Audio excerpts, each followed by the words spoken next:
Hi everybody, today I have a quick video about hypothesis tests for two independent population proportions, and I'm going to show you how to do this two ways. The first way will be the long way where we use the formula, and the second way is I will use the Desmos program.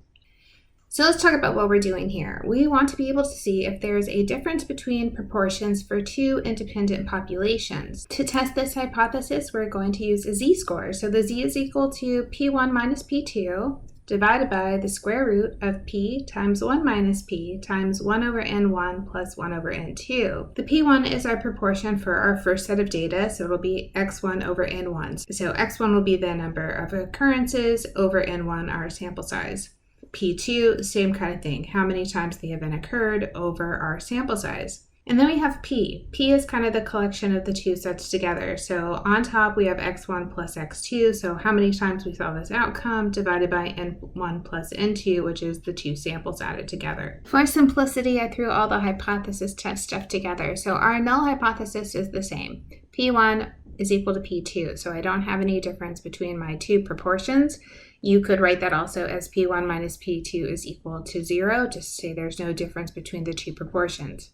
Then we could have a right tail test where P1 is greater than P2. We could have a left tail test, P1 is less than P2. Or we could have a two tail test where P1 minus P2 is greater than 0 or P1 minus P2 is less than 0, but we're just saying they aren't equal. So three kinds of hypothesis tests you could have out of this. We're just going to do one example, and to do this I took some data from online.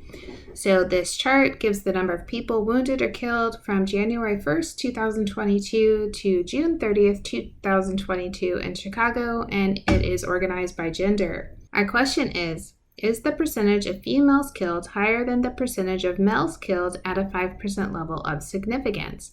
And I want to explain this particular chart. When we're looking at the proportions, we're looking at the proportion of females that were killed compared to the number that were shot altogether. When we're looking at the proportion of males that were killed, we're looking at the proportion comparing to the people that were shot altogether. So we're not looking at the total population of Chicago. We are only looking at the little population here of the people that were shot. And then, was it more likely for a woman to die if they were shot than it was for a male to die if they were shot? Now, when you first glance at this, you can see there is a little difference just in the numbers. It shows that for women, 21.2% were killed if they were shot, and for men, it was 19.7% killed if they were shot. So let's kind of dive into this and see what we can figure out. So let's start with our null hypothesis. Our null hypothesis is these two proportions are the same, that we don't have a statistically significant difference between these two. What we're trying to figure out is the proportion of females greater than the proportion of males? We're going to do P1 greater than P2, and because of that, I want P1 to be females.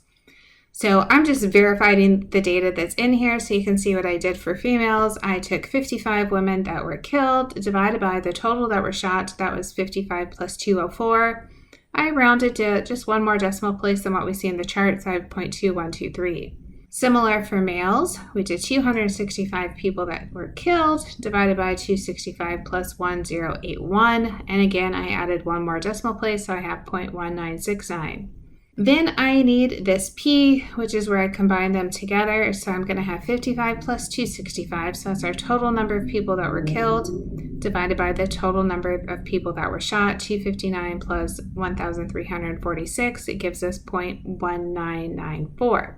So our Z is where we put this all together. So in the numerator, I have 0.2123 minus 0.1969. Then I divide by my P, 0.1994. Then I do 1 minus P, 1 minus 0.1994.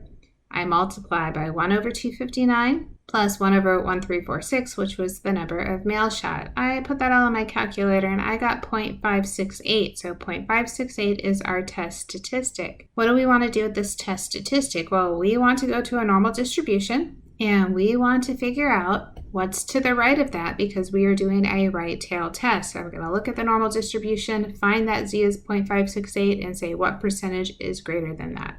So I'm going to use Desmos to do this. This is not the program that will do the shortcut for us, but it will get us started. So I'm doing a normal distribution. I'm going to put in 0.568 and it's going to go to the right. I will zoom in a little so you can see that a little better. So this probability that we get from our test statistic is 0.285.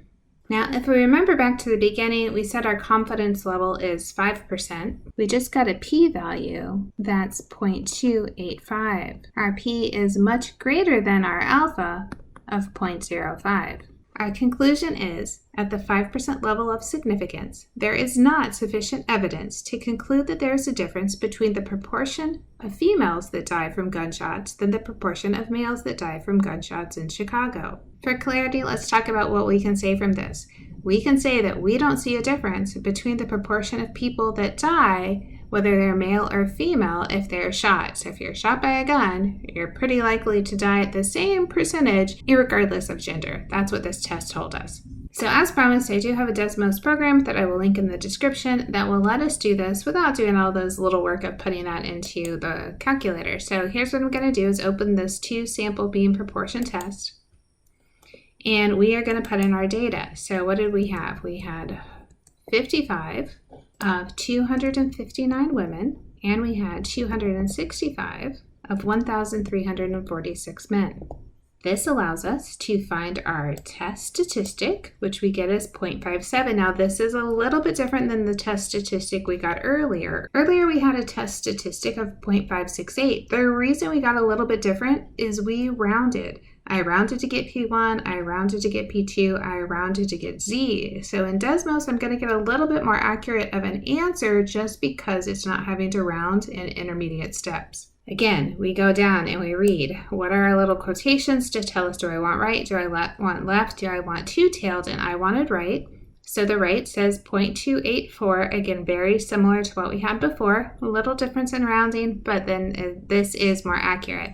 Once again, this 0.28 is a lot greater than the 0.05, so we would not reject the null hypothesis, and we could not conclude that there's any difference between the 2 proportions. I hope that helps.